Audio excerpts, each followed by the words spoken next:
Hello and welcome to Not in My Kitchen, because I tried recording in there and the bandwidth was so bad it kept cutting out. So I'm back in my usual spot, which is very close to the router, so that hopefully I can get this done and talk to you, because that's what I like to do. So hello and welcome to Not in My Kitchen, but where we would have been if it had worked, to talk about mincemeat.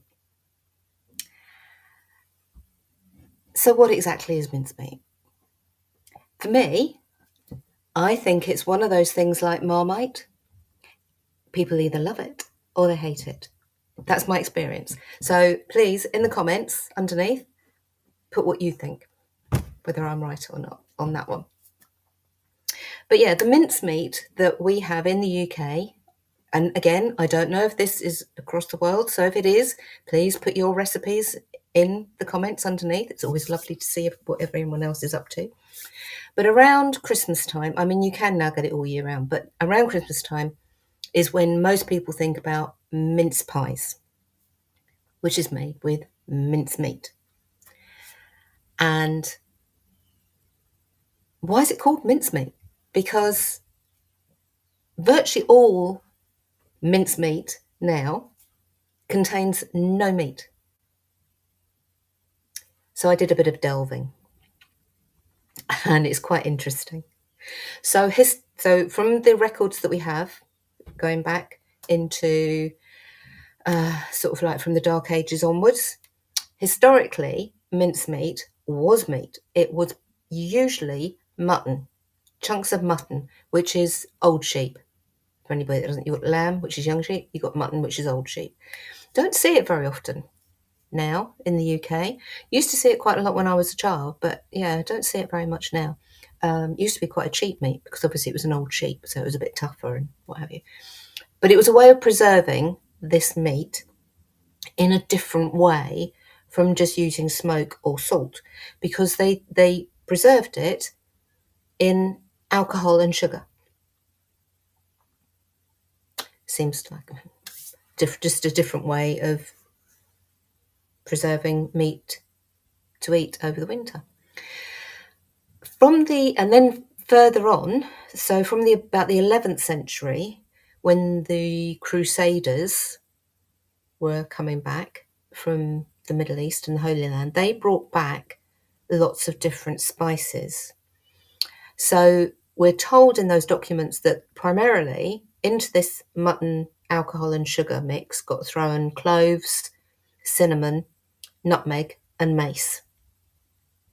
Mace being that outer husk of the nutmeg, so it's got a slightly different taste to it. The reason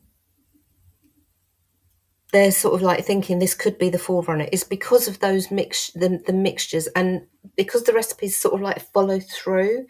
So if you follow this trail of recipes in these old recipe books, it sort of follows through. So that's why. So coming back to those spices, because it was the Crusades, because the Crusades were to do with Christianity against Islam and all sorts. Three of those spices were specifically linked to the Magi, the three wise men.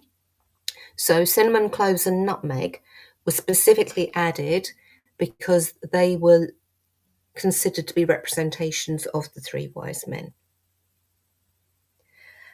And the reason that was done, and this is the bit that's a little bit, so this is sort of 11th, 12th century, maybe into the 13th.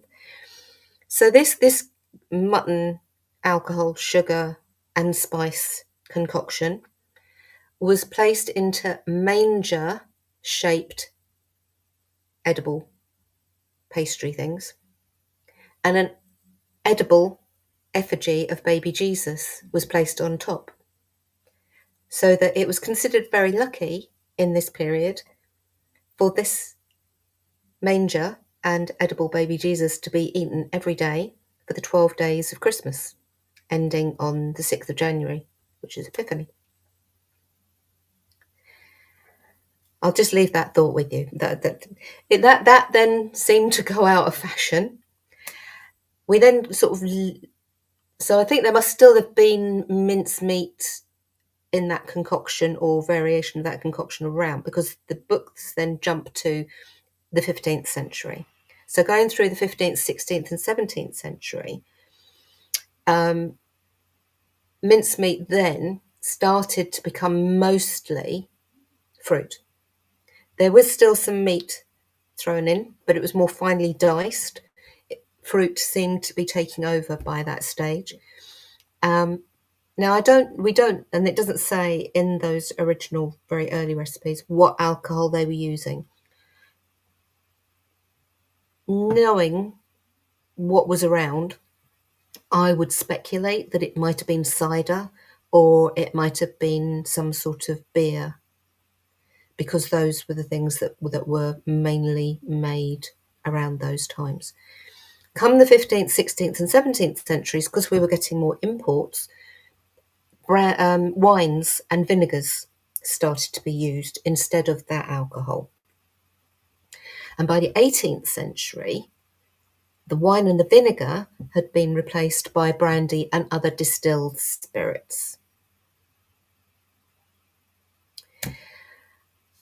Up until Queen Victoria came into power, into her queenship, to rule the UK, mincemeat was actually considered quite a rural recipe. It wasn't really.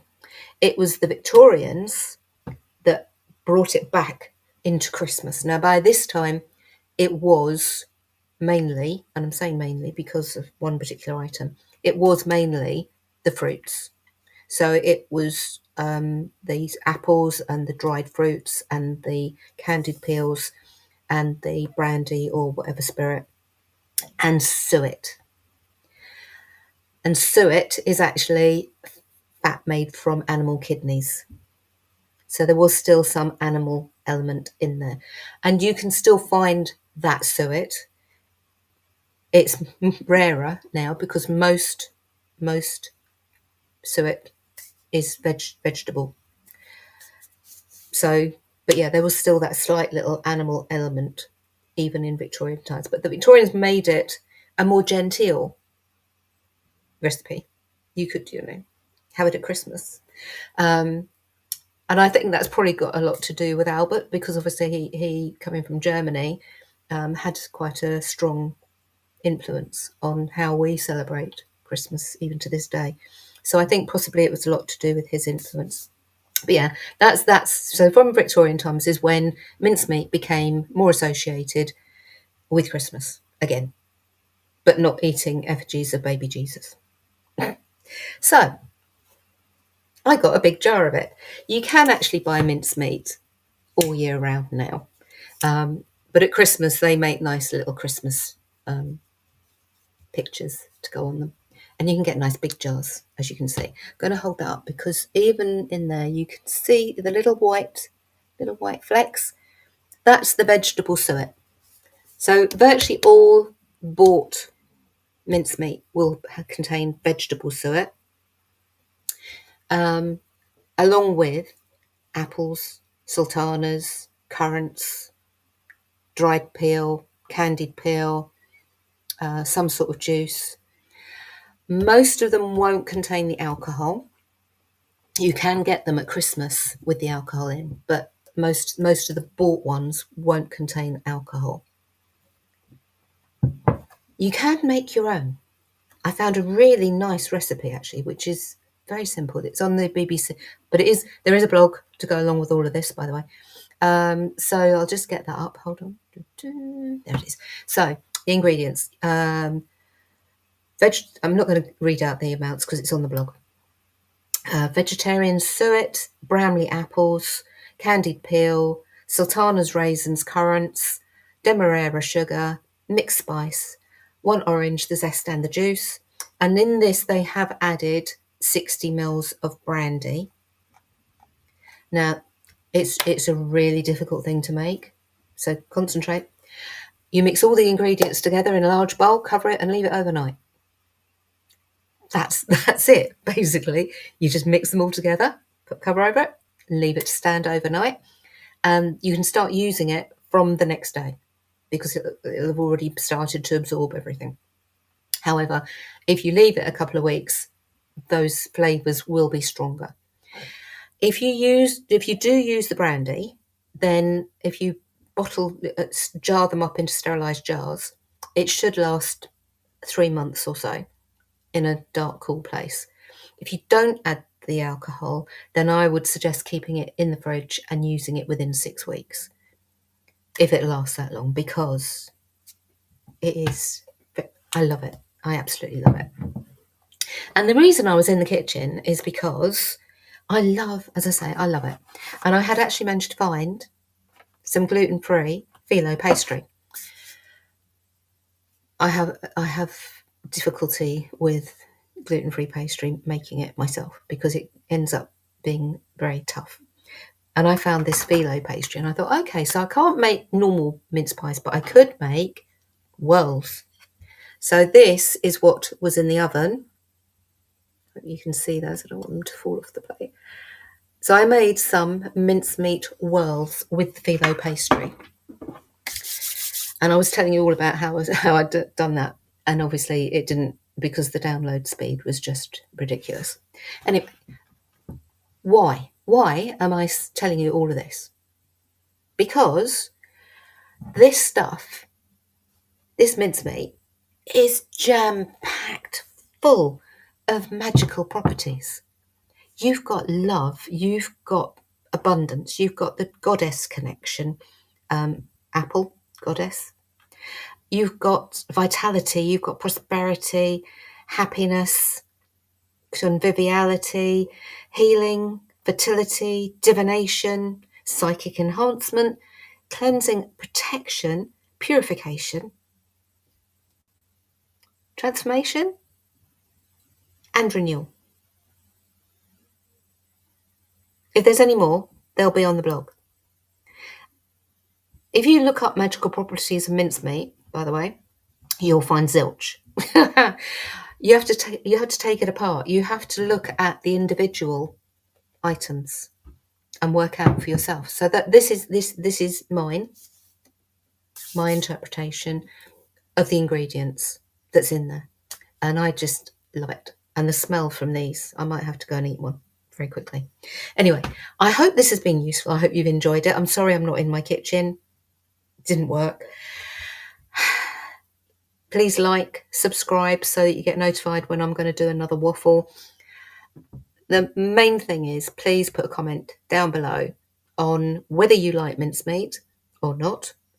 And if you know of any other recipes from anywhere else, I'd love to know them too. So yeah, I will get going on eating one of these, and I will speak to you again later.